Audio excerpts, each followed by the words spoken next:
Vous dans votre émission Bonjour d'Algérie. Je suis très heureuse de vous retrouver pendant 1 heure et demie. Et pendant ces 1 heure et demie, nous allons parler de plein de choses, comme d'habitude. Entre autres, nous parlerons de patrimoine et de patrimoine immatériel avec Slimane Hachi. Donc, il sera là pour nous parler d'une exposition qui a été inaugurée le 18 avril, en même temps que le mois du patrimoine.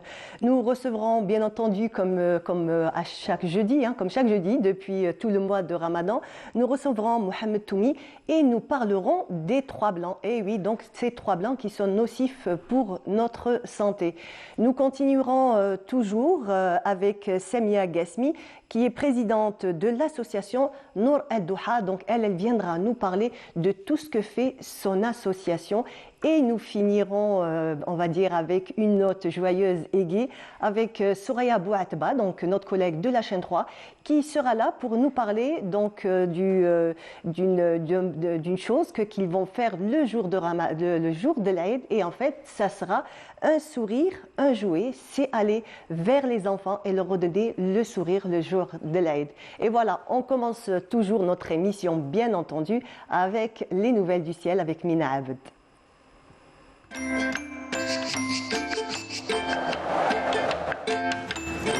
La météo vous est présentée par Mobilis. Mobilis, معاً نصنع المستقبل. Mina Abed, bonjour. Bonjour Mariam.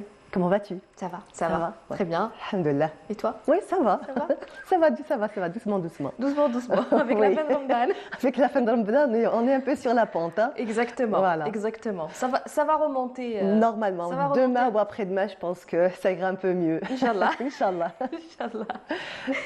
Alors on commence.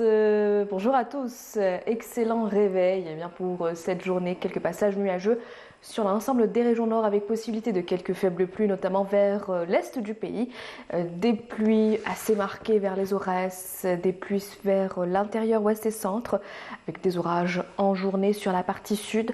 Beaucoup de soleil sur le nord Sahara, la Saoura, quelques passages nuageux avec quelques pluies en journée sur la Sahara centrale, les oasis et le Sahara oriental, avec bien sûr des fréquences sous la de sable.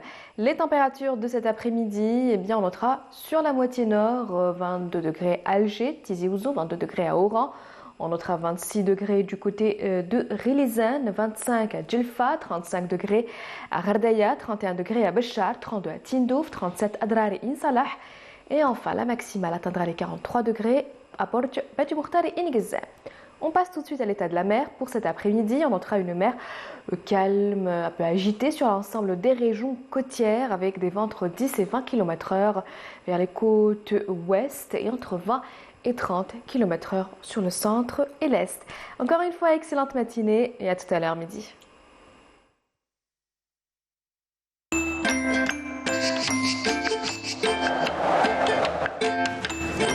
La météo vous est présentée par Mobilis. Mobilis, معاً نصنع المستقبل. Voilà, il a fait gris quand même ces 2-3 derniers jours. Et un peu frisqué quand même. Je trouve que la température. Hier, il a fait un petit peu frais. Effectivement, on a été un peu surpris. On a été habitué à des températures un peu hautes. Après, du jour au lendemain, allez, hop, on se remet à nos petits gilets, à nos petits suites.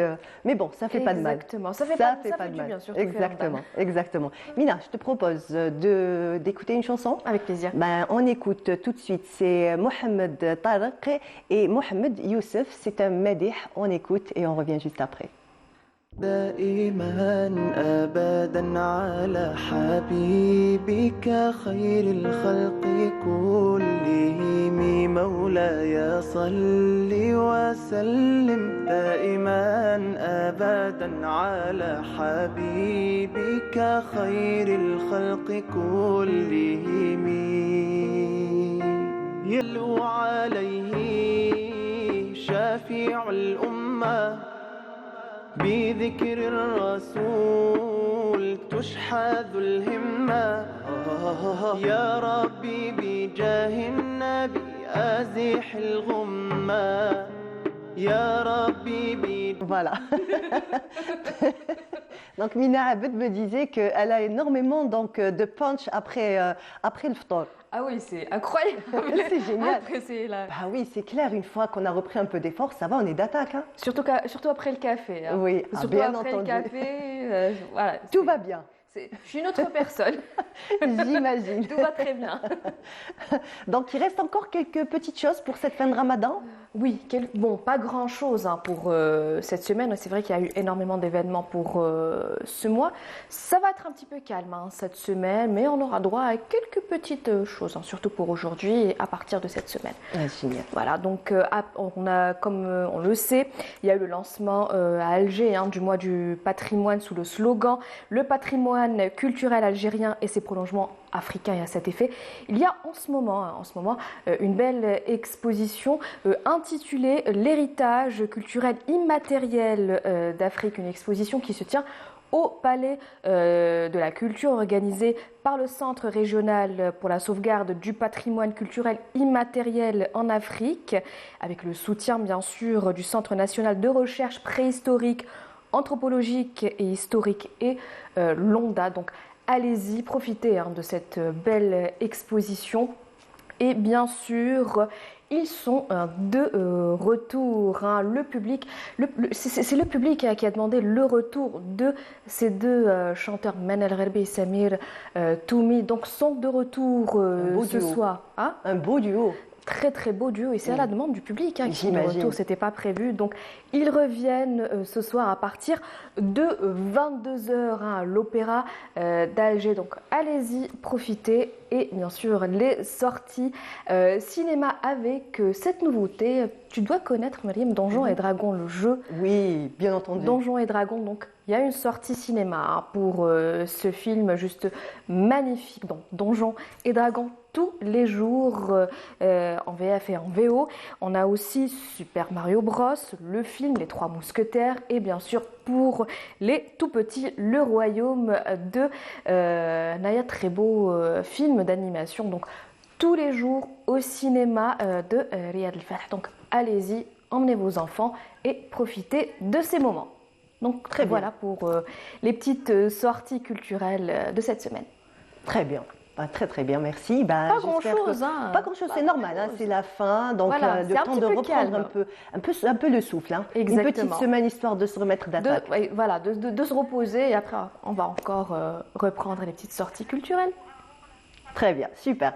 Très bien. Eh ben, écoute, je te propose de rester avec moi et on va suivre tout de suite un reportage de Samia Bouharo sur Zlabit Boufarik. On regarde. Le temps d'une journée bien animée, senteur sucrée à Boufarik. Cette ville réputée pour sa fameuse zlabia, dont les secrets, seuls les Boufarikois connaissent.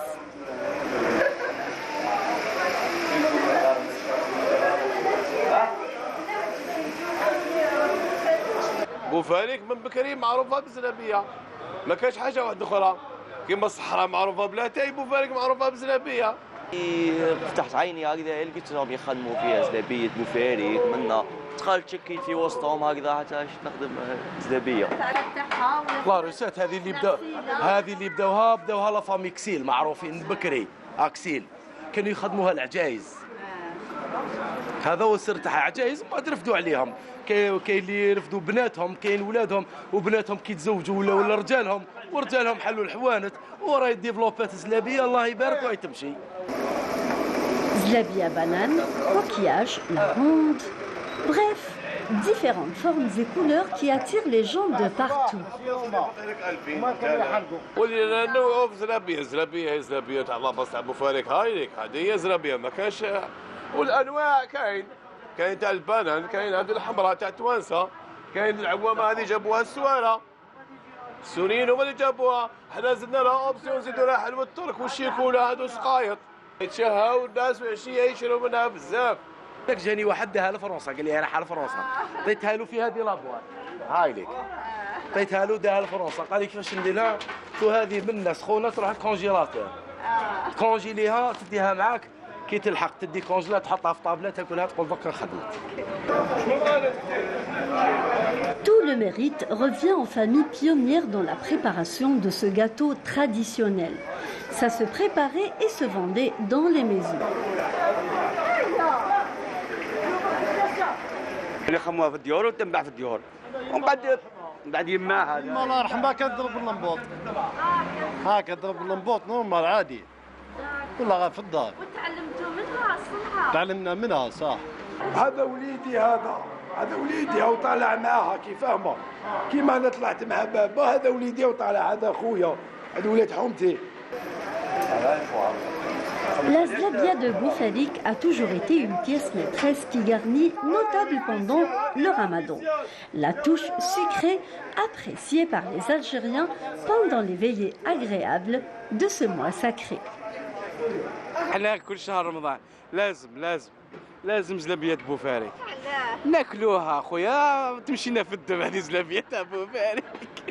شوفي الله يبارك نسابي خاوتي الله يبارك تجي لا صدقوا لو كان على بالي دوك نروح نزيد لازم نديرها. كيف جونغ دو زلابية شريت؟ درت زلابية هذيك تاع بوفاريك اللي يديروا لها فيها لا حلاوة الترك شيكولا صح نو ما شوفي على بالك الحق الضرورة ما ناكلها. المهم صحة رمضانكم صحة فطوركم ان شاء الله كل عام نتلاقاو هنايا في بوفاريك.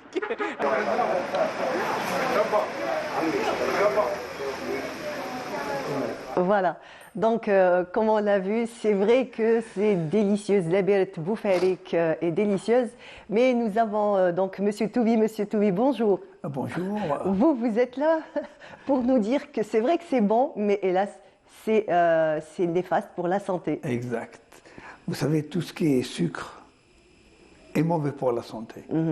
D'abord, je vous remercie pour l'invitation. Merci à vous, je dis bonjour Toubi. à toutes les téléspectatrices et les téléspectateurs. Bonjour. Je sais que j'ai des amis qui sont actuellement à Annaba, qui sont à Tlemcen, qui sont à Rélisin, ils sont en train de suivre cette émission. Très bien, on les salue. Oui, d'accord, bonjour. D'autant plus que je parle du sucre. Et ces personnes sont déjà... J'ai des amis qui sont déjà diabétiques. Ils veulent bien savoir ce qu'ils doivent manger, ce qu'ils doivent éviter. Bon, si je transmets ce message à partir de ce plateau, le sucre est néfaste pour la santé, comme vous l'avez bien souligné. Nous trouvons du sucre un peu partout, surtout durant le mois sacré, heureusement qui tire vers sa fin. Nous consommons du sucre, comme nous venons de voir dans ce reportage, les zlabia. On vient de discuter là tout à l'heure. Je dis bien, une baguette de zlabia contient entre 16 et 17 morceaux de sucre. Un morceau de sucre pèse 5 grammes. Donc, durant avec la consommation de le morceau de la zlabia, vous avez consommé entre 80 et 85 grammes de sucre. C'est énorme. Et l'Organisation mondiale de la santé, l'OMS, elle préconise que nous devons, par jour et par personne, on ne doit pas dépasser 25 grammes de sucre. Vous voyez, c'est énorme. On est plus que le double, on est presque au triple, on va dire. Ça ne termine pas, pardon. Donc, le consommateur algérien ne consomme pas que le zlabia. Voilà, effectivement. Nous retrouvons le sucre à travers tous les fruits. Le fruit qui contient beaucoup plus de sucre, c'est bien le raisin. Heureusement, ce n'est pas sa saison. Non, ce n'est pas la saison, ça va. Mais durant l'été, les gens consomment beaucoup de raisins, ils sont tentés. Oui, il n'est pas interdit de consommer, de goûter, mais l'abus qui est interdit. Il ne faut pas prendre une grappe de 500 grammes et la consommer, parce que ça provoque même le diabète. On est tous, à partir de 40 ans, comme il a été annoncé par le prophète sallallahu alayhi wa sallam, Sayyidina Mohammed, il faut éviter l'abiadin, tout ce qui est sucre, tout ce qui est produit blanc. Je dis bien sucre, sel et même les farines. De nos jours, puisque on sait très bien que la farine est transformée et voilà, donc même aussi la farine devient un réel danger. Ah oui, vous savez que si je parle de la farine est également néfaste pour la santé. Et j'ai eu une information lors d'une réunion avec les représentants du ministère de la Santé. La plupart des cancers du côlon proviennent de la consommation de la farine blanche. La farine blanche. Et nous, en tant qu'Algériens, l'Algérie est classée parmi les plus gros consommateurs du pain. Pain fait à base de farine blanche. Pour votre information, et j'informe les téléspectateurs, que nous sommes classés les deuxièmes au monde en matière de consommation du pain. Le premier, c'est l'Égypte, et l'Égypte est suivie par l'Algérie. C'est vrai que M. Toumi, c'est difficile pour nous de manger sans pain, hein. C'est très compliqué. Non, je vous assure qu'avant, moi, j'ai fait un régime alimentaire. Je vous prie de me croire que par connaissance de toutes ces maladies, de tout ce que nous consommons proviennent, soit le sucre, soit le sel, soit les farines blanches, j'ai réduit ma consommation du pain, pas uniquement moi, toute la famille qui m'entoure. Nous avons une baguette par jour. Je dis bien une baguette pour 4 personnes. Et en même temps aussi, autrefois, ce n'était pas la farine qui était le plus consommée, puisque c'était la semoule. Pratiquement tous les pains dans toutes les régions d'Algérie étaient faits à base de semoule, et des fois même à base de semoule complète. On retrouvait du son, même à l'intérieur. Nos ancêtres consommaient beaucoup plus, soit du seigle, soit du son ou blé dur. Mais par contre, depuis les fins des années 60, juste après l'indépendance, nous avons eu des dons des États-Unis de la farine blanche. Avant, notre farine était couleur noire. Était de couleur noire, effectivement. Et on avait un pain noir. Et le pain noir est beaucoup plus bénéfique pour notre santé. Par contre, il y a eu des anecdotes. On dit qu'avec les mains sales, qu'on mange du pain blanc. Mais c'est l'inverse. Je préfère manger du pain noir qui ne fait pas mal au ventre. Il ne fait pas mal à la santé des consommateurs que de consommer une farine vraiment blanche. C'est bien beau de voir une baguette blanche, oui, elle est belle, mais par contre, elle est nuisible à notre santé. Et si je reviens au sucre, le sucre, comme je l'ai dit tout à l'heure, on ne consomme pas uniquement les zlabia ou qalbelouz. Surtout durant le mois sacré, Ramadan, nous consommons des tartes, des viennoiseries, de la pâtisserie. Et la pâtisserie, elle contient beaucoup de sucre.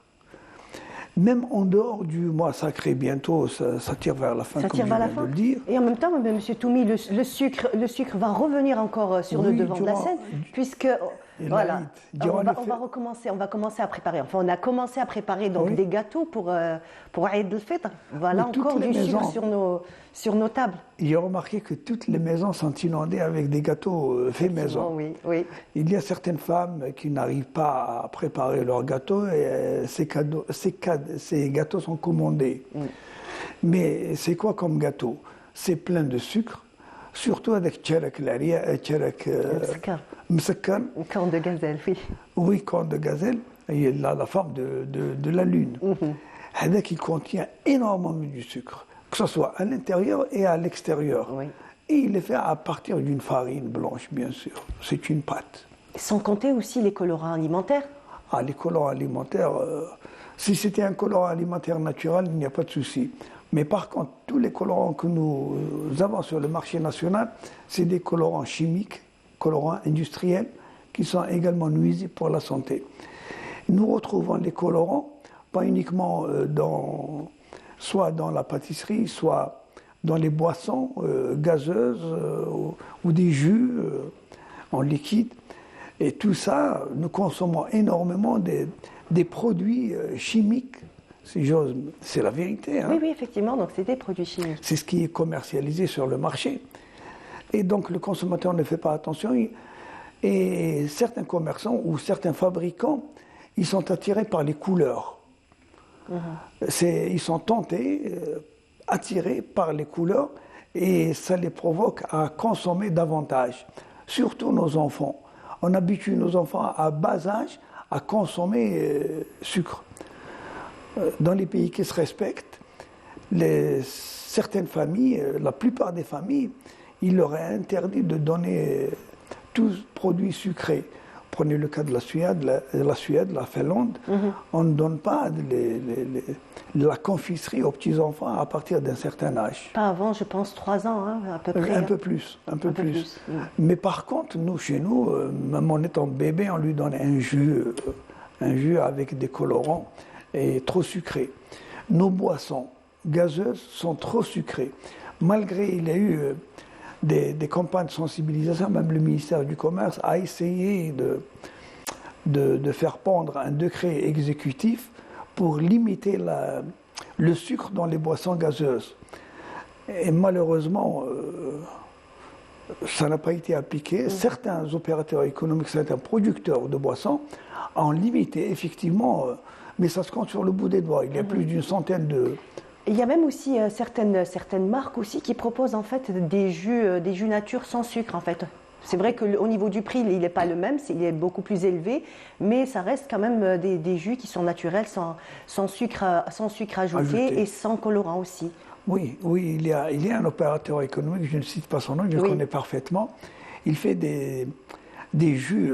J'ai visité son usine, il se trouve à l'est de notre pays, dans une autre wilaya. Je lui tire chapeau, je le félicite pour tout ce qu'il fait. Lui, en tant que producteur, il préserve la santé des consommateurs. D'abord, il ne met pas de colorant, il ne met pas de conservateur, il ne met pas tout ce qui est additif alimentaire, chimique ou industriel. Ça, je lui tire chapeau. C'est quand même déjà un pas. C'est un grand pas, et en même temps, pour nous consommateurs, on a quand même aussi le choix. On peut quand même faire ce choix-là. Mais pas tout le monde qui opte pour cette boisson. C'est pas tous les consommateurs. Certains, moi j'ai fait un sondage avec certains consommateurs. Ils me disent c'est pas vrai. Quand ils voient ça sur l'étiquette, ils n'arrivent pas à croire. Moi, tellement, je vous prie de me croire que j'ai pris 3 bouteilles, un cocktail mélange, trois mélanges, 3 bouteilles, je les ai analysées auprès d'un laboratoire pour voir, pour confirmer, est-ce que réellement ça contient le conservateur, ces additifs alimentaires industriels, Wallah, néant. Croyez-moi qu'il n'y avait pas. J'ai confirmé, parce qu'il est. Oui, vis-à-vis de l'État, il ne peut pas faire cette mention sur l'étiquetage tant que ce n'est pas réel, parce qu'il est contrôlé par le ministère du Commerce. Il est obligé d'analyser son produit au niveau de son laboratoire et présenter un bulletin d'analyse d'un laboratoire externe de son usine. D'accord. Et moi, je voulais confirmer, et j'ai confirmé auprès d'un laboratoire privé à l'extérieur, et ça a été magnifique. Je lui tire chapeau. Eh bien, espérons que d'autres producteurs aussi lui emboîteront le pas et feront de même. C'est ce que je souhaiterais, mais pour pouvoir produire ces produits, il faut vraiment avoir un équipement sophistiqué. Oui, ultra moderne. Oui, sophistiqué. Mais on parlait maintenant du sel. Oui. Le sel également, il est tout le temps présent à la cuisine, mais le sel, il ne faut pas excéder. J'ai remarqué que pas mal de consommateurs, que ce soit la femme à la main légère, ils cuisinent trop salé.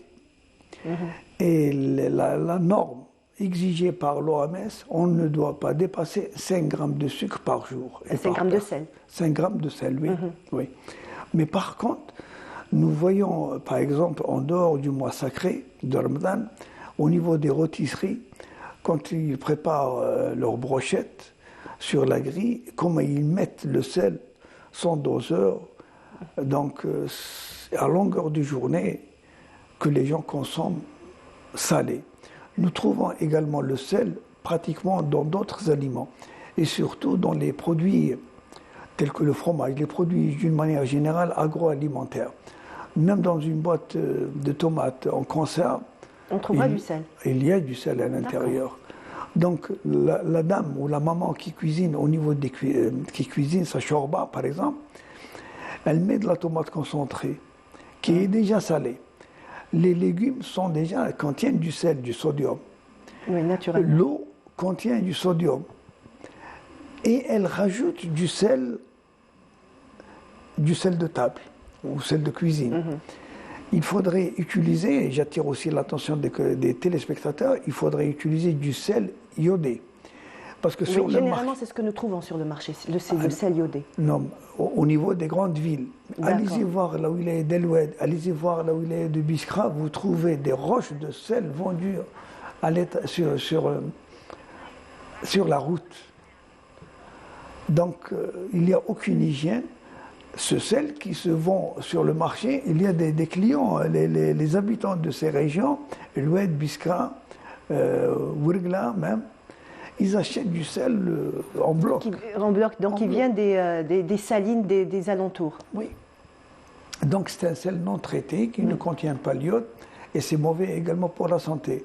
L'iode, il aide pour la thyroïde. Oui.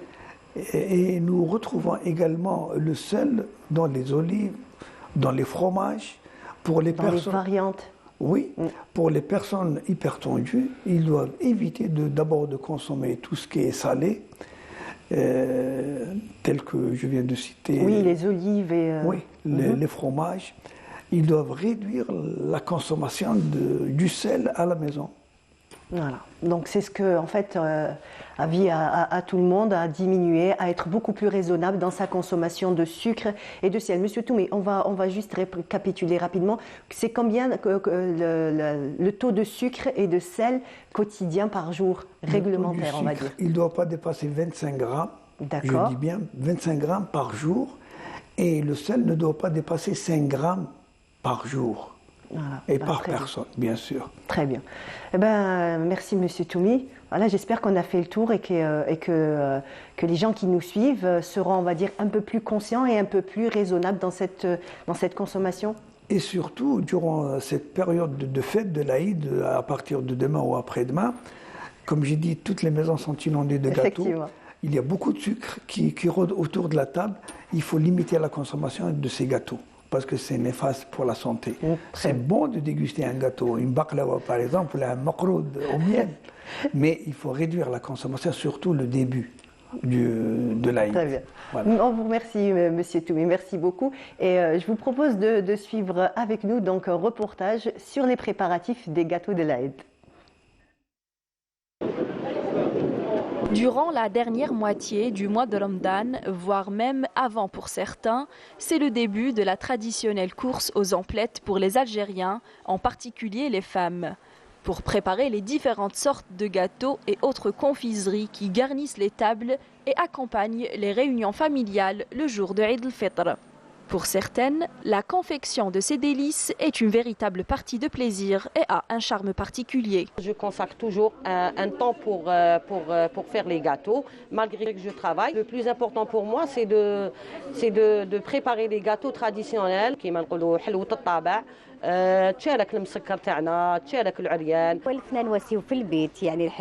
Préparer les gâteaux de l'Aïd chez moi est sacré. L'ambiance de l'Aïd s'installe quand l'odeur des gâteaux embaume les foyers et les quartiers. Certains gâteaux ne se font plus, comme le ftirat. Je trouve ça vraiment dommage. Il est important pour moi d'apprendre à ma fille ce que j'ai appris de ma maman. Cela fait partie de nos coutumes. Pour d'autres comme Mouna, la confection de ces gâteaux demande du temps, de l'énergie et de la patience qu'elles n'ont pas. Elles préfèrent confier cette tâche à un professionnel et elles sont de plus en plus nombreuses à opter pour cette solution. J'assure deux casquettes, du coup je fais appel à des gens du domaine qui sont spécialistes.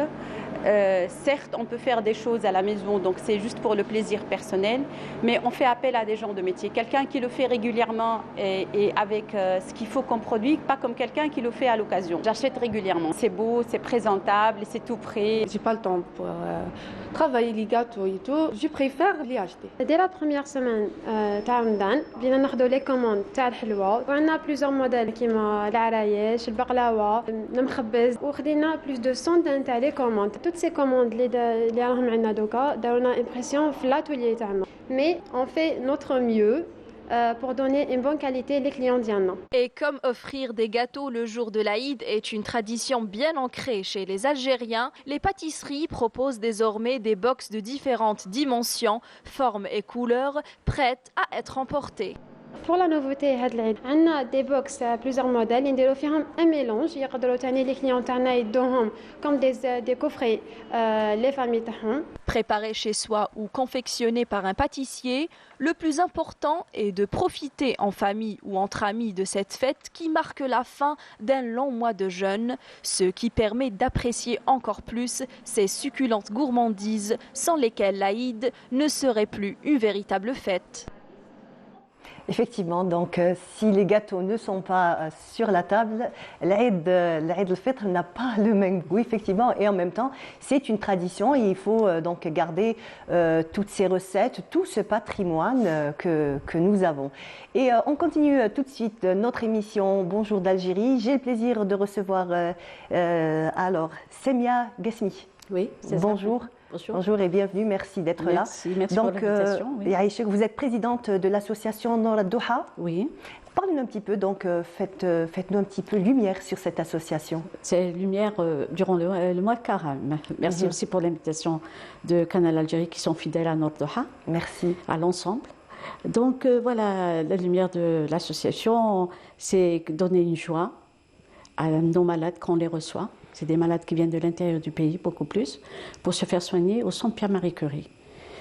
Probablement parce qu'il y a à l'intérieur du pays qu'il n'y a pas les possibilités des soins. Enfin, il y a des hôpitaux, bien sûr, éventuellement, il y a toutes les unités d'oncologie, mais parfois il y a des examens qui ne sont pas disponibles dans des régions ou dans des wilayas un peu reculés. Donc c'est ce que fait l'association. Alors ce que fait l'association, les malades quand ils viennent, comme ça fait 22 ans qu'on fait ce circuit, et quand les malades arrivent sur Alger, qui sont soit tout cancer confondu, ils ne peuvent pas repartir, ils leur donnent un rendez-vous de repasser dans une semaine, d'une quinzaine de jours. Ils sont obligés de nous les orienter. C'est le CPMC, c'est les services. Madame, en fait, l'étape, on va dire l'étape première de votre association, c'est que vous vous déplacez dans ces régions un petit peu reculées, ça, donc avec plusieurs médecins. Oui, bien sûr. Je vous parle des malades qui arrivent. Mais là, pour les médecins qui se déplacent depuis la création, c'est pour le diagnostic précoce. Diagnostic précoce. Alors, ce sont des examens cliniques. Et là, le diagnostic précoce, à travers ces examens cliniques, si bien sûr les médecins qui sont oncologues, chirurgiens, en oncologie, tout concerne, et ils découvrent quelque chose qui est un peu inquiétant, on doit prendre le patient. Si je parle de l'intérieur du pays et l'extrême sud. D'accord. Alors on les convoque, on les invite à venir sur Alger. Donc vous les prenez en charge en venant sur Alger? Oui, il y a des patients qui n'ont pas les moyens d'aller à l'hôtel. Donc évident de venir à la maison d'accueil de Nour al-Doha. Ils sont pris en charge complètement et il y a le suivi médical entre les médecins, l'hôpital et la maison d'accueil. Pour ne pas faire le trajet aller et revenir, des trajets, je vous dirais, des kilomètres, des milliers, des fois, si kilomètres. Oui, je l'ai dit la dernière fois à votre consoeur. Et bien sûr que ça continue le problème des malades qui n'ont pas les possibilités dans des zones reculées, sans préciser les endroits. Et franchement, quand ils arrivent ici, ils n'ont pas les moyens financièrement, ils n'ont pas les moyens de prendre le malade au lieu de revenir dans un mois, avec tout le long du voyage, ils sont à Nour al-Doha. Voilà. Et la prise en charge médicale et bien sûr restauration, toute la possibilité du confort. Entendu. Et en même temps aussi, donc, vous essayez de sensibiliser. Donc pendant ce mois de Ramadan, vous sensibilisez, comme on parlait tout à l'heure avec Monsieur Toumi, donc à diminuer la consommation de sucre. Alors la consommation, ça c'est évident. Que ce soit pour tous les cancéreux ou autres pathologies. Il y a le cancer, il y a le diabète aussi. Oui. Il y a le problème aussi vasculaire, cardiaque. Alors tout ça pour l'ensemble des personnes qui sont malades, c'est évident de ne pas prendre le gras d'abord, pas trop d'épices, pas trop de tomates conserve.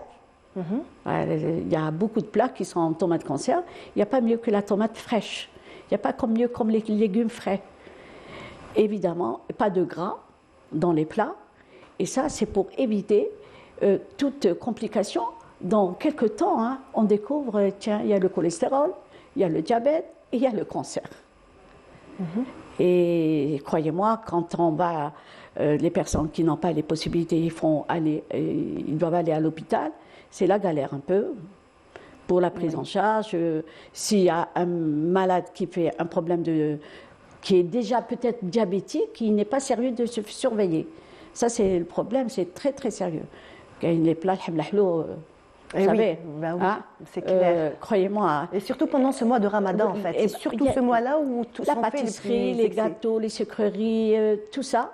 Et pour le diabète, c'est très, très, très sérieux aussi. Hein.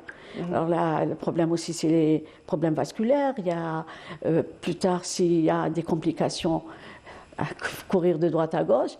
Et la solution, c'est méchant, pour ne pas dire de choses graves, voilà. Donc, en fait, vous préconisez la prévention. La prévention sur le cancer, nous. Hein. Bon, nous, j'ai les malades maintenant qui sont hébergés. Il y a leur régime à part. Et j'ai les malades qui sont un peu spécialistes, la stérilisation de la chambre, des repas, des plats. Et on rentre, c'est les malades de greffe de moelle. D'accord. Voilà. C'est les malades qui ont le cancer du sang, greffe de moelle. Très bien. Voilà. Donc vous avez fait une campagne de sensibilisation à Tizi Ouzou aussi? Oui, on a fait la campagne de Tizi Ouzou de sensibilisation. C'était le cancer du sein. Et là, on va y aller aussi dans les zones aussi reculées du Sud pour faire tout cancer confondu. Et là, c'est une bonne idée que vous me proposez. Je vais essayer aussi de prendre en charge les diabétos, enfin les malades diabétiques. Il y a beaucoup d'enfants aussi qui sont diabétiques et qui ne connaissent pas leur état de santé. Le malheur, c'est que s'il y avait beaucoup de personnes, on fera bien des campagnes beaucoup plus importantes. Voilà, on va pas, c'est-à-dire on ne va pas pour le cancer. On fait le cancer, mais je prends des diabétologues et je prends des cardiologues. D'accord. Ça, c'est une chose qui est très très très importante pour la santé de la personne. Et évidemment, ces personnes, on ne va pas les abandonner. Il faut les suivre. Bien entendu. Et alors, quand un malade vient, il est toujours accompagné. D'accord. Et donc, il est pris en charge à l'association complètement durant des mois. Hein. Des mois, 3 mois, 4 mois. Je les ai à ce jour. Donc, de combien la capacité vous pouvez Alors, recevoir j'ai combien 26 lits. J'ai 26 lits. 26 lits. Et j'ai une salle qui est spécialement pour la greffe de moelle. C'est une salle, on rentre avec la bavette, le psychalo, la blouse, les repas spéciaux, la stérilisation, c'est spécial. Mais pour la chambre de malade, nous avons la chambre de femme, et toujours une femme, elle vient avec son accompagnateur, son mari ou son fils, tout ça. Bien sûr. C'est ça qui me sert un petit peu. Bon, et je suis obligée de les garder. J'ai une autre salle pour les personnes des accompagnateurs. D'accord. Donc, depuis combien d'années cette association Je suis sur 23 ans. Hein. D'accord. 23 ans. Et par contre aussi, quand on organise des journées scientifiques, parce que l'association est composée de médecins scientifiques, et aux médecins qui sont dans l'intérieur du pays, c'est-à-dire de découvrir le cancer, il ne faut pas traîner, il faut toujours songer. Si vous donnez un traitement, le malade ne répond pas à son traitement, il faut bien les orienter vers des services spécialisés ou de faire appel à nous. On présente les résultats aux médecins spécialistes et bien sûr le malade vient sur Alger à l'association Nour Toha et le suivi est pris en charge. Voilà. Très bien. Comment s'est passée un petit peu la sensibilisation donc, à Tizi Ouzou? Alors la sensibilisation, la sensibilisation de Tizi Ouzou, voilà, c'était juste avant la Ramadan. C'était beaucoup plus le cancer du sein. Et on a fait la gynéco. D'accord. Donc on a parmi 300 personnes, 300 femmes, on a découvert 320 femmes, on a découvert 2 cancers. D'accord. C'est énorme. C'est énorme. Et c'est des jeunes femmes. Hein. Mais il y a des antécédents familiaux. Et donc, on a trouvé chez une fille de 23 ans. Et elle se faisait soigner. Je me demande qu'ils n'ont pas demandé des examens complémentaires ou de l'orienter. C'est peut-être le retard des médecins généralistes. Et parfois, je respecte la femme. elle a peur d'apprendre qu'elle a un cancer, elle a peur d'aller voir le médecin. Et ça, c'est les grosses erreurs de ne pas aller se prendre en charge. Il y a aussi une chose, on doit informer dans la famille, s'il y a la tante ou la grand-mère et tout ça, peut-être le cancer, il est héréditaire, le cancer du sein. Il faut toujours en parler pour se protéger, de se prendre en charge. Et bien sûr, le prendre en charge dans les médias et de faire aussi le savoir d'éducation, de se palper de temps en temps sous la douche. Et bien sûr, mais bon, je dirais, si on parle de ça à les femmes cultivées, alhamdoulilah, mais les femmes qui n'ont pas la notion de se prendre en charge, bon, mais la grand-mère, elle a eu un cancer du sein. Alhamdoulilah, nous, on n'a rien dit. Non, mais il faut faire très attention, c'est héréditaire. Voilà, c'est héréditaire. Et on reviendra toujours, en fait, dès qu'on parle de cancer, on revient systématiquement à la consommation de sucre. Ah bon, alors la consommation de sucre, c'est très très important. Il faut faire très très attention pour le sucre, qui est quelque chose de méchant aussi pour le cancer. Et d'autres choses aussi, qui est un repas très copieux durant le Ramadan. Là, c'est non seulement, il y a le cancer du côlon. Oui. Alors le cancer du côlon, qu'on en parle, il y a des gens qui ont déjà un petit souci du cancer du côlon et qui ne font pas attention. C'est rien du tout, on prend des tisanes et tout ça. Et là, il y a des signes du cancer du côlon, il faut bien... Mais comment on peut... On doit passer des spots automatiquement. Voilà, il y a le cancer du côlon, vous prenez en charge d'une manière ou d'une autre, évitez des choses gras, le sucre aussi, tout, et des épices. Donc multiplier les campagnes de sensibilisation, voilà. Et en même temps, on va dire, on n'en parlera jamais assez, on ne répétera jamais assez. Non, on parle beaucoup du cancer du sein, du cancer de l'hémato et tout ça, mais le côlon, on n'en parle pas trop. Le côlon, c'est quelque chose de très très important. Alors le côlon, on ne fait pas attention, les gens qui fument aussi, c'est méchant, et le gras et n'importe quoi, et tout ce qui se passe dehors, qu'on mange et qu'on prend dehors. Alors la maladie ne se déclare pas dans les médias, c'est dans quelques temps, et on ne sait pas comment c'est arrivé. Voilà, c'est très important pour le côlon aussi. Eh ben, il faudrait prendre conscience et surtout rester vigilant à notre consommation de gâteaux, puisque on est à la fin de Ramadan et bientôt l'Aïd, peut-être demain, peut-être après-demain. Voilà, Inch'Allah. En tout cas, merci beaucoup d'avoir été avec nous, Samia Gassemi. Merci de l'invitation. Et Aïchek, Saha Aïdek. Pour Canal Algérie, tout le personnel, au monde arabe. Merci beaucoup. Et à nos malades. Inch'Allah. Merci. Inch'Allah. Merci beaucoup. Merci. Donc, on continue, nous, avec un portrait de Samira Hadj Ammar, un portrait d'un brodeur africain.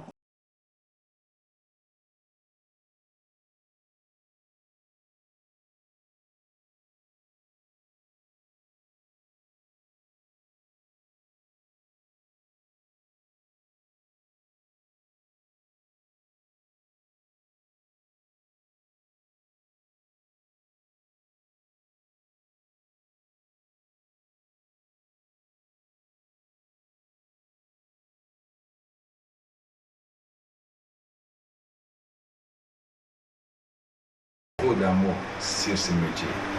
Ce n'est pas ici en Algérie. Depuis que je suis au Mali, j'ai vraiment rêvé chaque fois d'être reçu dans ce domaine.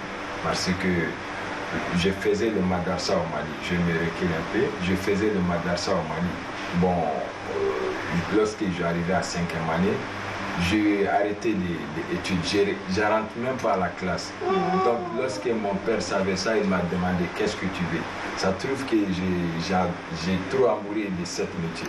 Donc, je lui proposais, il m'a mis dedans. Donc, jusqu'à aujourd'hui, chaque fois, la nuit, parfois, quand je dors, je rentre dans les pages de toutes les brodeurs, je peux dire. Je regarde leur travail. Je vois des défauts, je vois aussi des choses que moi-même je vois que je ne peux pas le faire.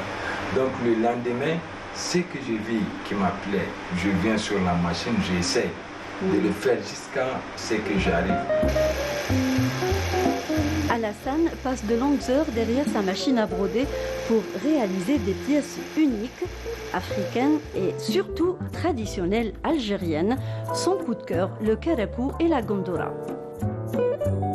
Chez nous, on utilise les fils plus que les chars. Parce que notre culture, ça se ressemble un peu avec la culture kabyle. Voilà, avec la culture kabyle. Donc, pour les Arabes, ils préfèrent que les chars.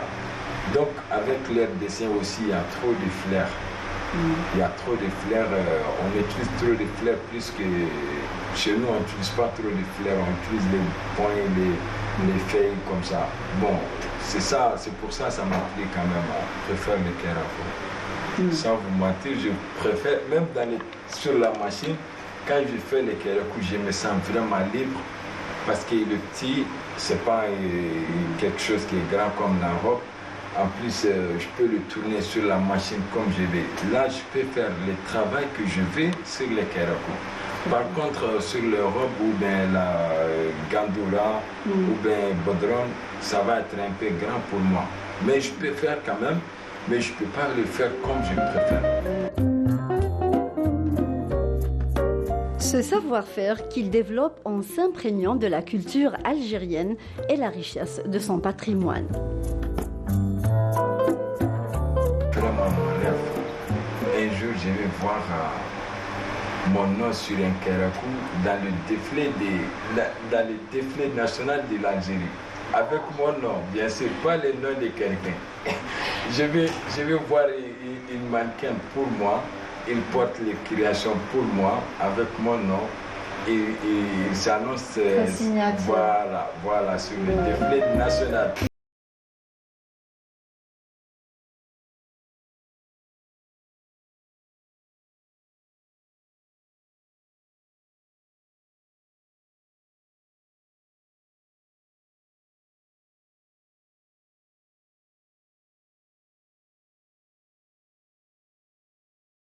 Vraiment, il est tombé sous le charme du vêtement traditionnel algérois et algérien aussi, puisqu'on le retrouve dans plusieurs régions d'Algérie.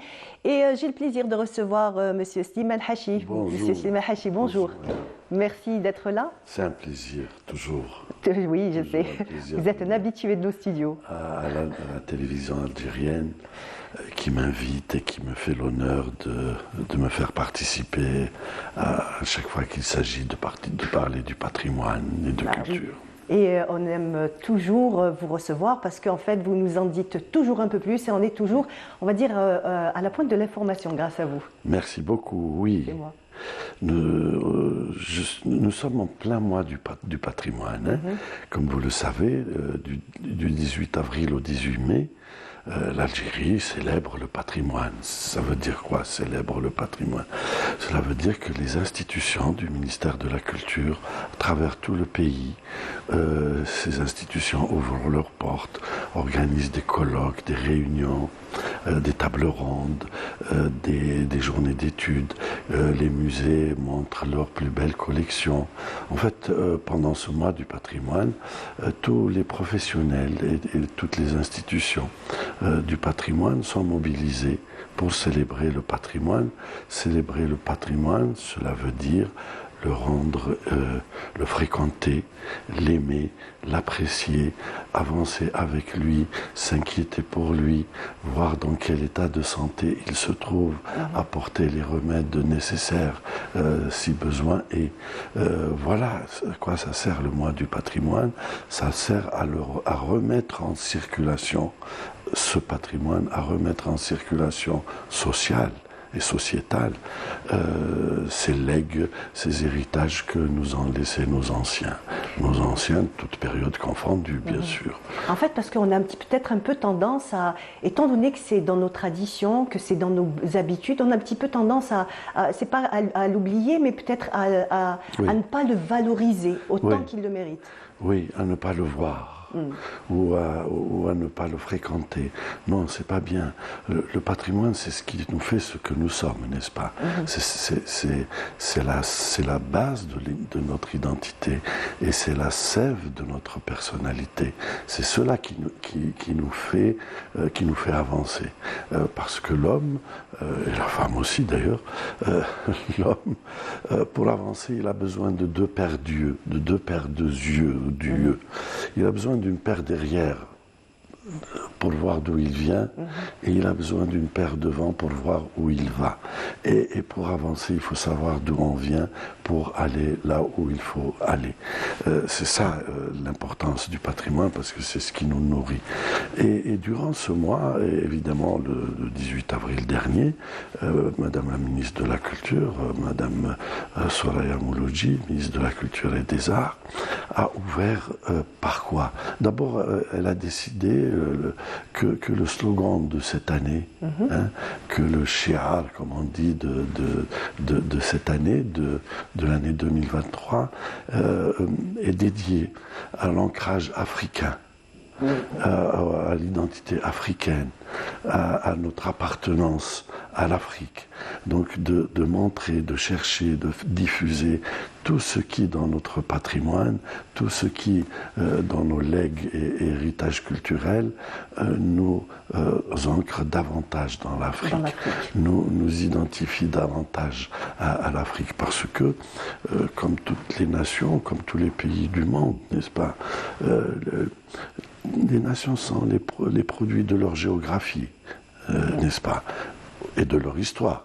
Mais la géographie est mère de l'histoire. Et la géographie de l'Algérie est particulièrement privilégiée, n'est-ce pas?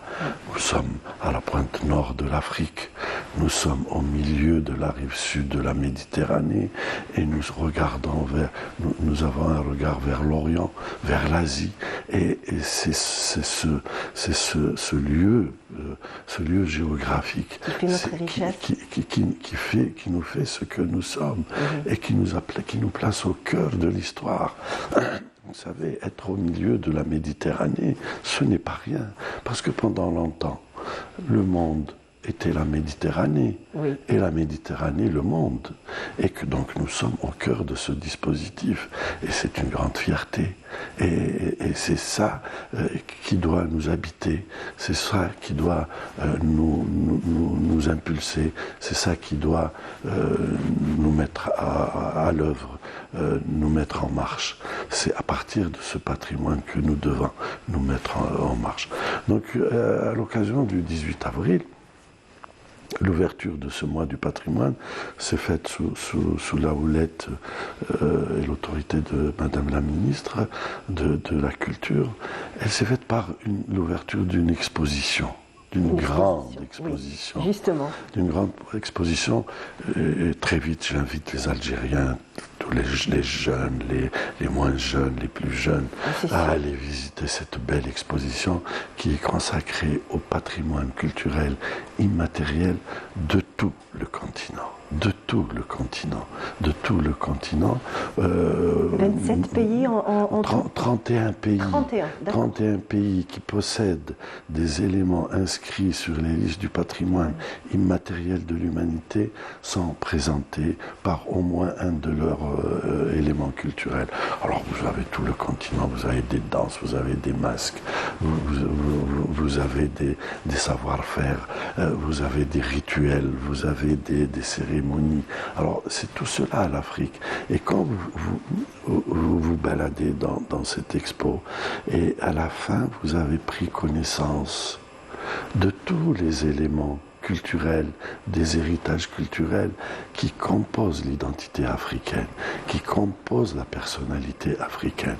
Et ça, cette grande exposition a été organisée par le CRESPIAF, le centre régional à Alger, pour la sauvegarde du patrimoine culturel immatériel d'Afrique, que j'ai l'honneur d'animer, et qui est active sous l'égide de l'UNESCO, donc qui est chargé de la mise en œuvre à l'échelle du continent du programme patrimonial de l'UNESCO destiné à l'Afrique. Ce n'est pas rien. C'est une immense tâche. Et c'est un immense honneur pour l'Algérie.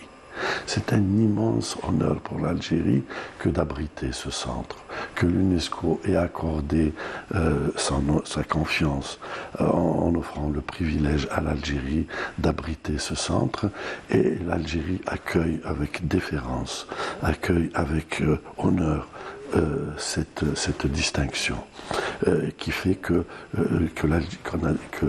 la planète entière, en fait, l'UNESCO qui est une grande organisation du système des Nations Unies, la plus grande organisation chargée de l'éducation, de la culture, et de la philosophie et de la science, etc., que cette immense organisation, que cette organisation planétaire confie à l'Algérie le soin d'abriter et d'entretenir et de faire fonctionner cet établissement dédié à l'Afrique tout entière, n'est pas une petite chose. Oui, c'est une immense chose. Oui, c'est un gros projet.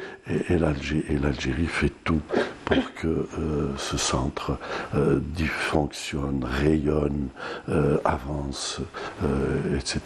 Et c'est ce centre, sous la houlette de Madame la ministre de la Culture, qui conjointement avec l'UNESCO, avec la grande organisation de l'UNESCO, nous organisons dès le lendemain de l'Aïd, dès le 25 avril, un grand atelier de formation pendant 5 jours. Cette formation est dédiée, cet atelier va recevoir des cadres du patrimoine, de leur ministère de la Culture, de 45 pays du continent. Nous allons avoir pendant une semaine, ici à Alger, 45 cadres, 45 responsables du patrimoine culturel, matériel et immatériel de 45 pays. Ce n'est pas rien non plus. C'est pas une mince affaire. Ce n'est pas une mince affaire.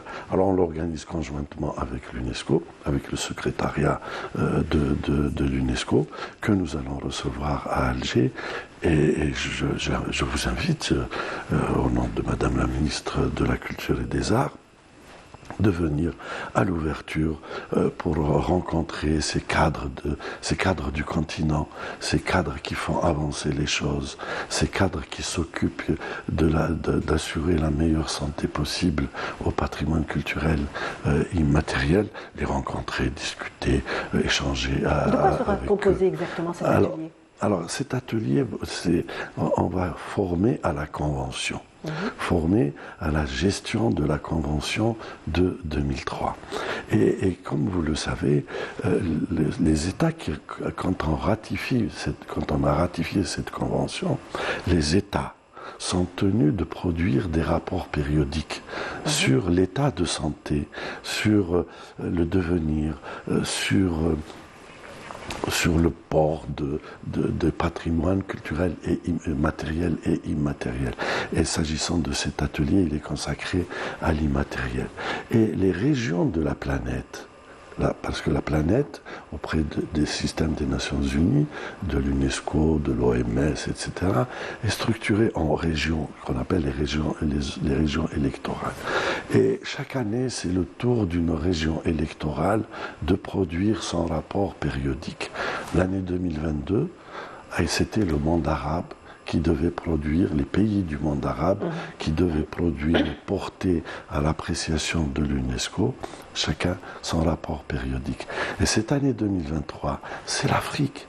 C'est l'Afrique tout entière qui doit remettre, c'est tous les pays qui ont ratifié la Convention, tous les pays doivent remettre chacun son rapport périodique à l'appréciation, le porter à l'appréciation de l'UNESCO sur l'état de santé du patrimoine immatériel de leur pays, sur les politiques publiques que fait le gouvernement, que font les gouvernements pour la sauvegarde, pour la promotion, la préservation, la diffusion de ce patrimoine. Et c'est sur tout cela que les États sont tenus de produire un rapport périodique. Et les rapports périodiques, évidemment, ce sont des rapports de 100 pages, hein. C'est pas une lettre, hein. C'est remplir des canevas, c'est répondre à des questions précises, etc. Et pendant cette semaine, avec l'UNESCO, nous discuterons avec les cadres des pays africains de comment réaliser son rapport périodique. Comment faire pour réaliser un bon rapport périodique, parce qu'un rapport périodique, pour le rédiger, pour les États, il faut entre 9 mois et 1 an. C'est 1 an de travail, la rédaction d'un rapport périodique, parce que chaque information donnée dans le rapport nécessite des vérifications. Des détails, de tout petits détails. Des tout petits détails, etc. De sorte à ce que, à la fin de cette opération, l'UNESCO, la grande UNESCO, prend connaissance et conscience de l'état de santé du patrimoine planétaire, de toute la planète. Parce que ces patrimoines, comme on l'a dit au début, d'ailleurs, en anglais, c'est l'expression anglophone qui est la meilleure. C'est l'expression qui dit « cultural heritage ». Hein. Ce sont les héritages culturels, et non pas les patrimoines culturels. Mais les héritages, c'est plus vaste, c'est plus grand. C'est plus actif. Et en arabe, on préfère Mawrouth à Toras, hein, Mawrouth Thaqafi plutôt que Toras Thaqafi. Et ce Mawrouth, en berbère, on pourrait l'appeler Oukes, c'est ce qu'on prélève du passé pour pouvoir le porter au présent et vivre avec. C'est cela la définition de ces héritages culturels-là. Parce que c'est les héritages culturels qui nous font ce que nous sommes, n'est-ce pas? Et l'Afrique, mon Dieu, l'Afrique, c'est le cœur battant de la planète. C'est le passé le plus lointain de la planète, de l'humanité, et c'est l'avenir le plus prometteur de l'humanité, n'est-ce pas? Et c'est mettre en jonction, mettre en connexion ces passés, on va dire ces passés qui ne sont passés que quand on peut s'en passer. Et comme on ne peut pas s'en passer, donc ils ne sont pas passés, ils sont encore avec nous et nous les portons. Et c'est eux qui nous portent. Quand nous portons notre passé, c'est pour que ce passé nous porte. C'est pour que ce passé nous porte à aller vers le présent et l'avenir. Les avenirs ne se construisent pas ex nihilo. Les avenirs ne se construisent que sur le passé, que sur la mémoire, que sur l'histoire, que sur la sève qui nous nourrit, que sur les héritages culturels. Et c'est ces héritages culturels-là que nous sommes en train de porter.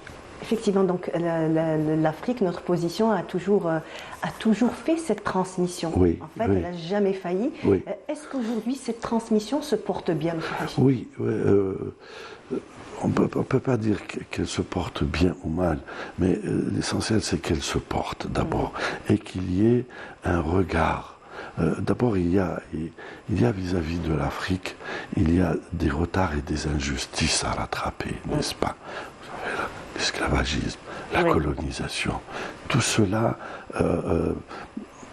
font le fardeau de l'Afrique.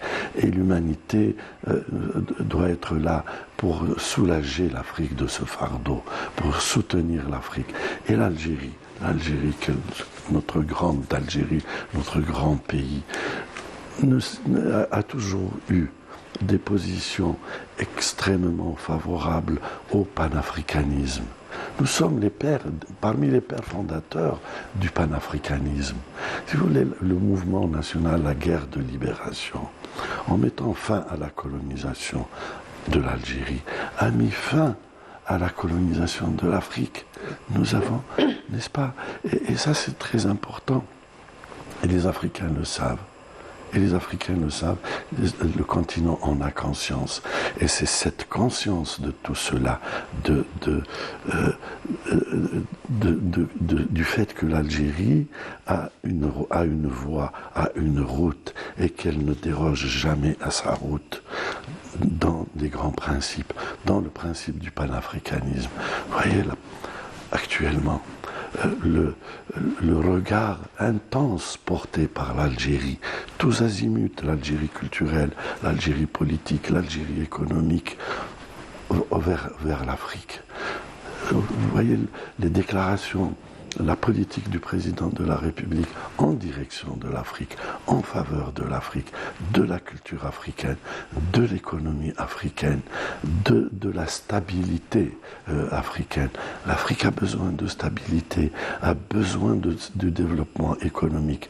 L'Afrique a besoin que ses enfants s'occupent d'elle, que ses enfants la regardent, que ses enfants la labourent, que ses enfants y sèment, que ses enfants y récoltent, que ses enfants y restent, y travaillent. Mais pour cela, il faut évidemment des systèmes économiques fiables. Il faut que la diffusion, la base de tout, c'est la culture. Il faut que les patrimoines culturels, que les héritages culturels soient remis en circulation, de manière dense et portée à l'humanité. Vous savez, par exemple, pour parler d'un pays du Sud, la Jamaïque. La Jamaïque a inscrit au patrimoine de l'humanité le reggae. Maintenant, le reggae enchante le monde. Vous savez, l'Algérie a inscrit l'année dernière le rail chant populaire d'Algérie. Mais c'est pour que le rail enchante le monde, enchante la planète, enchante l'humanité, pour que les jeunesses du monde, et c'est ce qu'elles font, chantent le reggae, chantent le rail, le négro spirituel, ce qu'on appelle les grands majestueux de la planète, et de faire partie, l'Afrique fait partie des grands majestueux de la planète. Monsieur Hachi, merci beaucoup. Je vous en prie. Merci d'être venu. En tout cas, vous nous avez vraiment donné le goût et l'envie donc d'aller voir cette belle exposition. Oui, allez-y. Voilà. Et en même temps de suivre donc tous ces travaux qui vont se faire. Et, merci, vous êtes les bienvenus. Merci beaucoup. Merci beaucoup. Merci de m'avoir invité. C'est moi, merci. Donc on continue tout de suite avec un reportage de Soufia Chouban, c'est le Malouf de Constantine.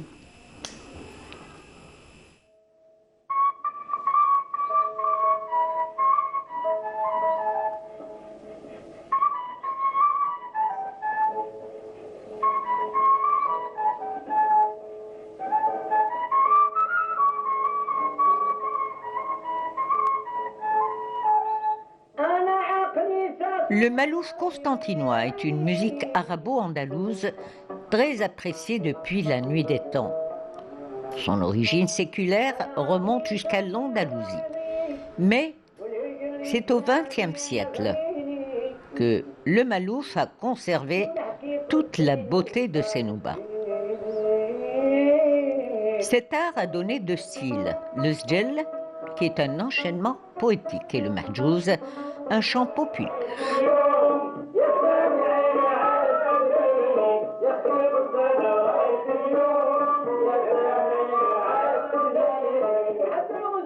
Les premiers artistes qui ont développé cette musique classique andalouse sont très nombreux, parmi lesquels Cheikh Mohamed El Kord, Cheikh Hammo Fergani, Cheikh Hassouna, de son vrai nom Ali Khoja Ali,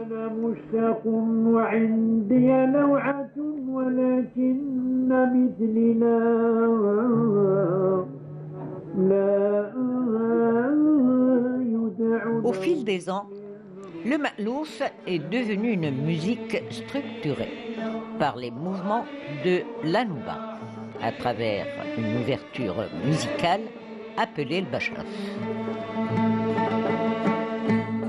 On a véhiculé cette musique pour la faire connaître aux gens et pour باش نعرفوها للناس اللي ما كانوش يسمعوا بها.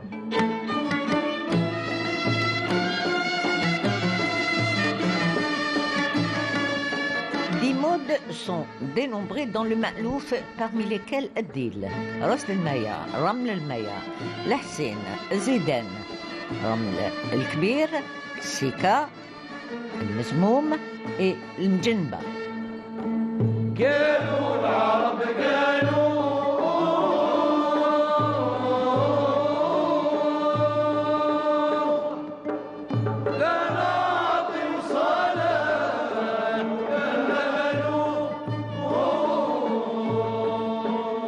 Transmis de père en fils et de maître à élève. Le ma'louf constantinois révélé de grands maîtres, comme les Bentobel, les Bersoni, les Fergani, dont la beauté du chant lyrique ou du maître met en émoi les mélomanes.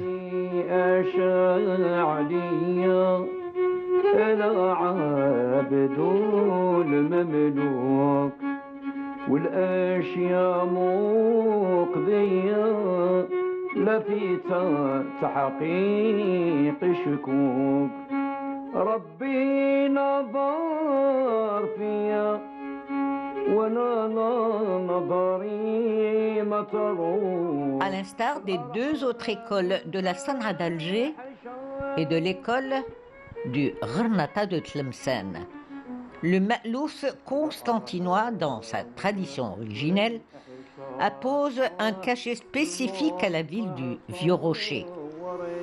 Une ville qui rayonne véritablement par ses savants, ses érudits et son goût pour la musique savante de Zeryeb el-Mawasili.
Voilà, retour sur le plateau et j'ai le plaisir de recevoir Soraya Bouatba. Soraya Bouatba, bonjour.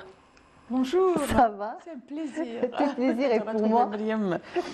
Alors, Soraya, on se connaît depuis très très longtemps. Ouais, depuis notre arrivée dans le monde merveilleux des médias. Exactement, donc c'était à la chaîne 3. Tout à fait. Toi, tu y es restée.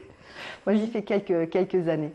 Ouais, voilà. Toi, t'es partie. Oui. T'es pas partie loin. Non, non, je suis juste quelques mètres plus loin. Tout à fait, t'es juste en face. Voilà. Soraya, aujourd'hui, tu vas nous parler donc d'une action que vous allez faire pour le jour de l'Aïd. Tout à fait, voilà. On récidive encore une fois. Encore une fois. La 15e édition cette année. Waouh, c'est magnifique. Magnifique, magnifique. Donc, c'est... Un enfant, un jouet, un sourire. Un sourire. C'est quoi exactement le principe le principe de l'émission, enfin le principe de l'opération est très simple, Mariam. C'est qu'il faut avoir un jouet le jour de l'Aïd et venir nous rejoindre. C'est sur le territoire national, c'est sur les 58 wilayas. Mais le principe, c'est de prendre un jouet, de venir avec nous le jour de l'Aïd pour l'offrir à un enfant. Ces enfants qui n'ont pas l'occasion, le privilège, parce que c'est un privilège, hein, le fait de passer l'Aïd en famille. Donc il y a des enfants qui n'ont pas justement cette possibilité. Parce qu'ils n'ont pas d'autorisation de sortie, donc ils n'ont pas le droit de quitter l'hôpital. Il y a ceux qui ont l'autorisation mais n'ont pas les moyens d'aller chez eux parce que c'est très très difficile de prendre un avion, etc. Donc c'est pas évident. Ils sont obligés de passer l'Aïd à l'hôpital en compagnie de leur maman. Ils sont tristes. Le jour de l'Eid, ils sont loin de la maison. On connaît très bien un petit peu l'ambiance de l'Eid. L'Eid, c'est le mas, c'est les rencontres, c'est les cousins et cousines, surtout pour les enfants. Et donc imaginez un petit peu ces enfants dans les hôpitaux. Ils n'ont pas ce privilège d'aller passer l'Eid en famille. Et donc nous, on va passer l'Eid avec eux entre 9h et 11h. Il va y avoir une grande émission. Et ça va être à quel endroit? À travers le territoire national avec Mahdi. On sera du côté de l'hôpital Mustapha. Donc il y aura le plateau central, mais on aura des correspondants aux quatre coins de l'Algérie. Donc là où vous êtes, prenez un jouet et allez dessiner ce sourire sur le visage de ces enfants. D'accord. Soraya, depuis quelle année a commencé cette aventure? Ça a commencé en 2009. C'était juste après la naissance de l'émission des enfants d'abord. Donc la chaîne 3 avait beaucoup d'enfants, donc on commençait à recevoir des enfants pour faire les émissions, etc., etc. Donc on avait lancé l'opération. C'était en 2008, on avait lancé l'opération Le Jardin des Anges, l'opération du reboisement. Ça avait tellement marché, il y avait un écho extraordinaire. Et donc on s'est dit, pourquoi pas une opération sympathique pour l'Eid. Et oui, parce qu'il y a des enfants un petit peu partout, et comme on avait commencé un petit peu à faire des émissions à travers le territoire national, et on a touché à tous les secteurs, et on avait vu que les enfants qui étaient à l'hôpital avaient besoin qu'il y ait quelqu'un pour aller les voir le jour de l'Eid. Je me rappelle, je suis allée voir mes responsables, je leur ai dit, écoutez, ici on faisait quelque chose pour les enfants hospitalisés. J'avais vu ça à la télé, un truc, et c'est vrai que c'est depuis la nuit des temps. Je veux dire que l'Algérien a toujours été actif, on le fait, hein, même quand on était jeune, on le faisait. Et je voyais mon oncle qui le faisait aussi. Et même quand on était à la fac, avec les associations, il y avait le souk et tout ça. Donc on partait très souvent, on était tout le temps avec les enfants malades et tout. Et donc je leur ai dit, et si on faisait quelque chose pour l'Eid? Ok, on fait quoi? Je leur ai dit, si on construisait des salles extraordinaires où on va mettre des jouets pour leur permettre de jouer. Mais bon, c'était un petit peu délicat, on n'avait pas beaucoup de temps. Et donc, on s'est dit, on va offrir des jouets à ces enfants. Le fait d'y aller passer la matinée de l'Eid avec eux, c'est déjà un grand pas. Effectivement, c'est énorme. Et on a lancé ça. Donc, on a appelé Hayet et Mehdi. Donc, on avait commencé à travailler tous ensemble. C'était génial, c'était génial. Chaque année, on est là-bas avec nos correspondants, avec aussi tous les travailleurs de la radio finalement, hein, parce que ils sont tous là, ils sont tous volontaires. Tous volontaires, et ils nous ont tous ramené des jouets et tout, et ça continue chaque année. Et donc, on essaye un petit peu d'adapter. Mehdi qui n'arrête pas de faire des émissions pour collecter un maximum de jouets, Hayet idem, et on essaye un petit peu par tous les moyens de faire la tournée, et on se retrouve avec des gens sympathiques. Ça nous a permis de faire des connaissances extraordinaires avec des donateurs présents le jour de l'Eid, mais sinon il y a des gens qui essayent un petit peu de s'organiser, de créer des petits collectifs. Ils collectent des jouets, ils nous les ramènent au boulevard des Martyrs. Bon, ils nous le ramènent au siège de la radio, et le lendemain on se fait un plaisir de partager tout ça avec toute l'équipe. Une merveille, rien à dire. Tu nous donneras encore un peu plus de détails dans un moment, puisque moi je te propose de regarder avec nous donc une action de iftar à Montpellier. C'est un sujet signé Afaf Belhouchet. On regarde et on revient juste après. À l'instar de toutes les mosquées affiliées à la Fédération de la Grande Mosquée de Paris, Masjid al-Nour à Montpellier offre chaque soir, depuis le début du mois béni, l'iftar à des centaines de jeûneurs dans une parfaite organisation. تنظيم في المسجد وفيما يخص المطبخ نديروا لا كوليكت تاع لي برودوي ونكماساو لا بريباراسيون ا بارتير دو 14h ونبداو الوجبه تاع اونبورتي نعطوها ا 15h بليتو ا 19h 30 ونبداو نبريبارو هنايا اللي ياكلوا سير بلاص. Une opération majoritairement financée par la présidence de la République via la Grande Mosquée de Paris. Je remercie le recteur de Paris qui nous aide énormément, et surtout sans oublier que l'État algérien qui nous aide, et avec Monsieur le Président de la République, Monsieur Abdelmajid Tebboune. شكر السلطات الجزائرية والرئيس تاعنا عبدالمجيد تبون, ونشكروا بزاف لا موسكي دو باري اللي عاونتنا بزاف. Ici, ce sont surtout les étudiants qui sont les premiers bénéficiaires de cette opération de solidarité.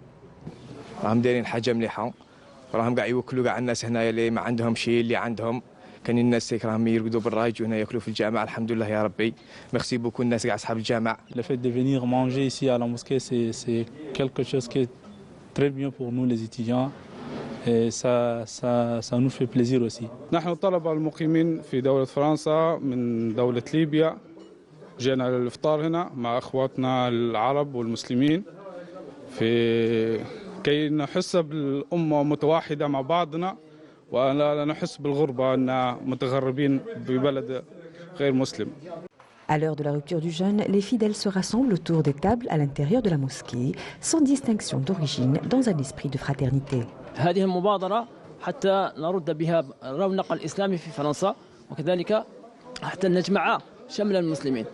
الإسلام الذي عرفه أجدادنا والإسلام الذي قال الله عز وجل فيه في حق نبيه صلى الله عليه وسلم وما أرسلناك إلى رحمة للعالمين. هدفنا هو أن نري الناس الإسلام الذي هو في مصلحة بلاد المسلمين وكذلك في مصلحة البلاد المضيف والصلاة والسلام على رسول الله.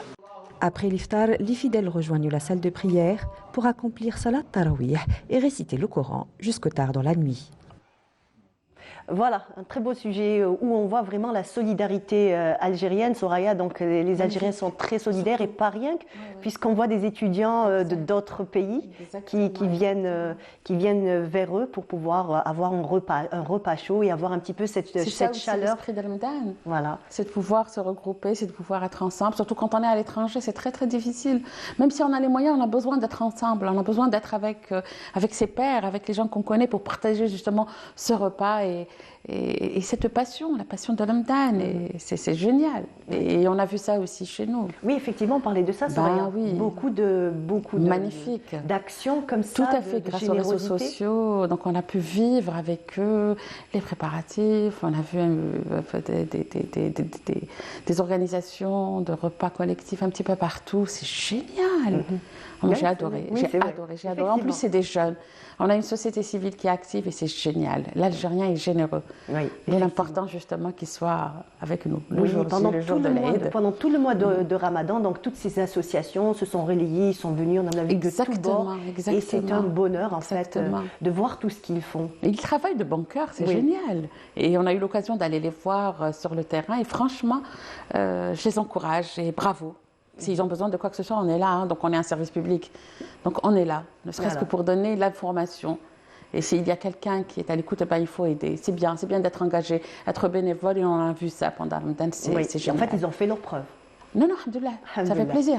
Ça fait plaisir. En plus, c'est une jeunesse qui est active. Oui, très active, pleine de bonne volonté, aussi beaucoup d'initiatives et d'une espèce de vivacité comme ça qui est propre à eux. Hein.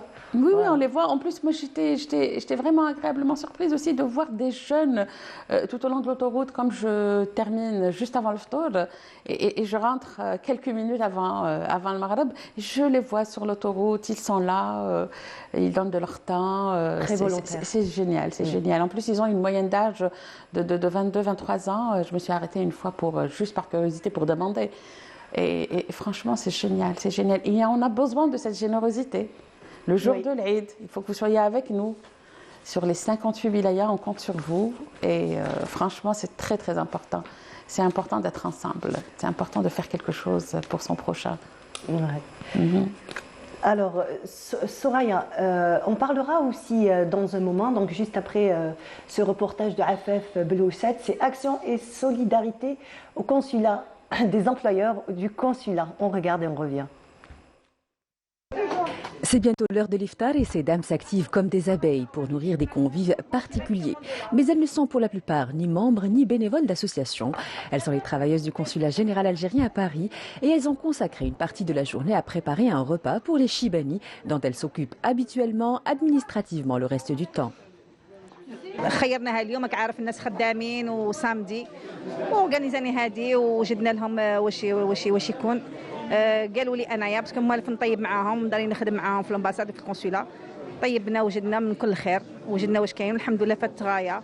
Des Chibani qui partagent le repas avec les membres du corps consulaire et des étudiants dans un esprit de retrouvailles familiales. ماكلة مليحة كلينا شبعنا بارك الله فيكم رحم والديكم اليوم فطرونا مليح شكرا يطول عمركم ان شاء الله كل عام هكذاكم كل هذه هي مرحبا بكم. Un esprit de solidarité qu'on retrouve également à Toulouse, deuxième ville universitaire de France, où le consulat d'Algérie a organisé conjointement avec des associations algériennes de la région un iftar en l'honneur des étudiants. Les étudiants également à l'honneur au consulat d'Algérie à Bobigny, qui concentre le plus grand nombre d'Algériens en Île-de-France, tandis que le consulat d'Algérie à Bordeaux, en collaboration avec Radio Ranim, ont gratifié les membres de la communauté d'une soirée artistique dans la pure tradition algérienne, animée par Nadia Ryan. Une soirée précédée d'un repas collectif solidaire.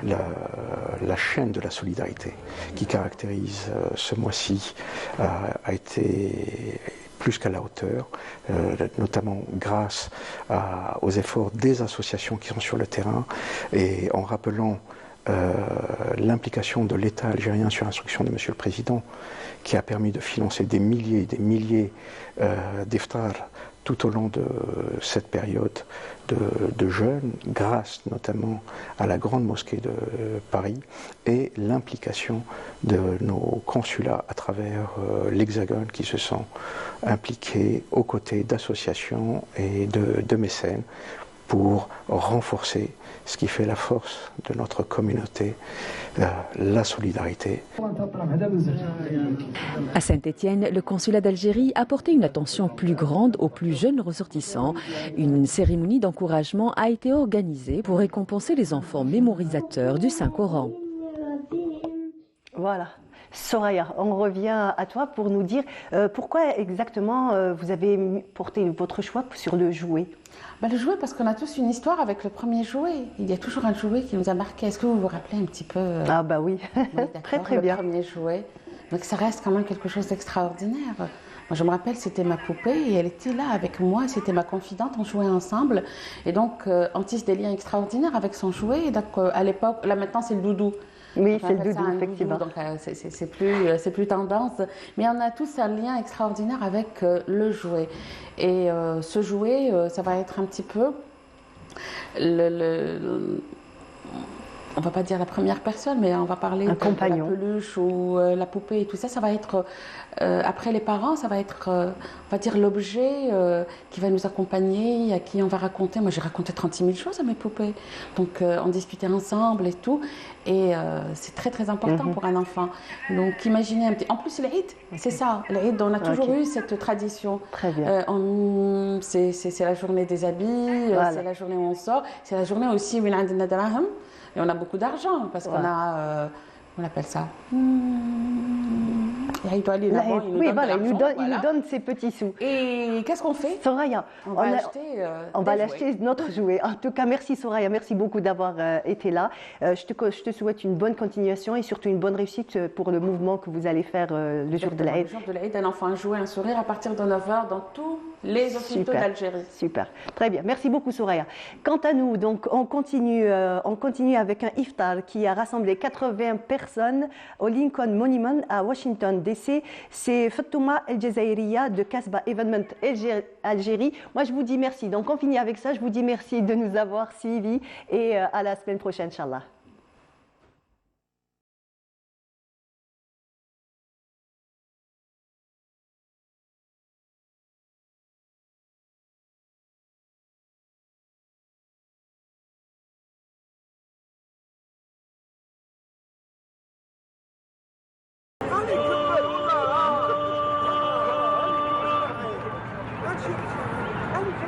أشهد أن